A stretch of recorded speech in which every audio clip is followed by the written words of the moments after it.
Right. So, I could tell you about several different experiences that have shaped my life. Service trips I've been on, sports teams I've played for, or even how music has become a part of my life.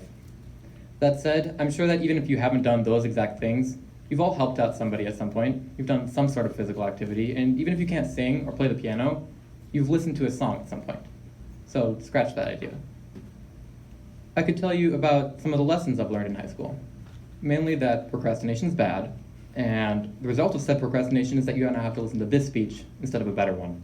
But we've all done it and dealt with the consequences before, and besides, if you've never procrastinated even a small bit, I highly doubt you have any sort of social life. So, scratch that idea too. Now, that was basically my thought process when trying to write the speech. I come up with an idea, then I realize that probably nobody actually really cares about what I have to say. I'm just a senior in high school. What do I know that you won't figure out in the next 4 years or even less? Then I realized I don't have to talk about myself. I can talk about you, the audience. So look at the person next to you. Who are they? Your best friend? Your worst enemy? Your coworker? Maybe even your significant other? Sure. But those labels are all centered around you. Your friend, your enemy, your coworker. Not everything revolves around you. So what defines them more than that? What are they to everyone else? Are they a thinker? Are they a doer? Are they a reader, or a musician, or a chemist, or an athlete? Or maybe even all the above? Well, I don't know. So delve even deeper. What are they really? Well, at the bottom of everything, they're human. And I can say that about everyone on this planet, from the most naive child to the wisest elder. But what does that really mean? Being human is not merely a label, but it's rather a condition. It means we make mistakes. It means we aren't perfect. And trust me, I know, I'm human too.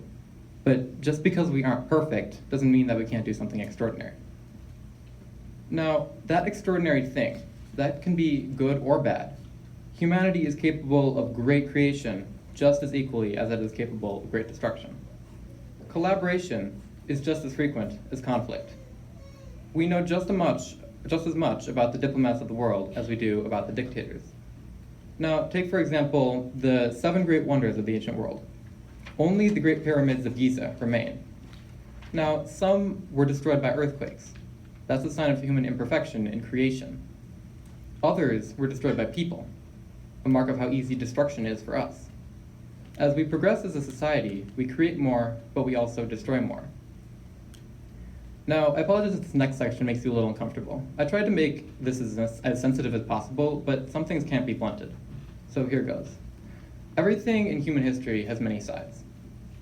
And I feel, in my experience at least, that the human element is not always, but often mitigated, if not ignored. Take, for example, the Cambodian genocide. Now, I won't blame you if you haven't heard much about it or you don't know about it at all, but basically, the Cambodian genocide is the term given to the period in history in the late 1970s where the Khmer Rouge, under the leadership of Pol Pot, starved, executed, and generally caused the death of somewhere from 1.5 to 3 million Cambodians. And of course, this was a horrible act, and our sympathies go out to all the victims. But I challenge you, flip the situation, look at the other side. The perpetrators, the Khmer Rouge, they were human, just like you and just like me. And by no means am I condoning what they did. Words can't express how terrible this act was. But looking at this from a new point of view adds a new dimension. This applies to any horrible act committed. The Armenian genocide, the Indian removal, even the Holocaust, where more people than the entire modern population of Ireland died. And what I'm trying to get across with this is not that humanity is awful. Rather, I'm trying to portray the power that comes across with being human. All of those perpetrators had several chances to step up, to realize their error. Instead, they didn't do that, and they used their power to systematically harm others. But remember what I said earlier. These evils are just as prevalent as benevolence in this world. Instead of working purposely to hurt others, imagine what they could have done to help others. Now, humanity as a race thrives on issues and complications. Struggle is the driving force behind everyone's life. Everyone works most diligently when they find something to be difficult and challenging. No one puts much effort into something that is inherently easy, otherwise no effort would actually be needed. This means that problems aren't always a bad thing. And again, they can have severe consequences, but they present a new challenge for humans to work at, to try and solve. And I think we've been pretty good at that. So let's look back at history again, but this time not nearly as pessimistically. Humans evolved on a rock, floating through space and time, competing with Mother Nature to survive. Not only have we survived, but we figured out how to harness the power of the resources found in nature. We managed to build shelter, control the cultivation of food, and domesticate animals. Fast forward, we've now built ships. We've begun to trade with each other for goods and services. We've created the idea of government.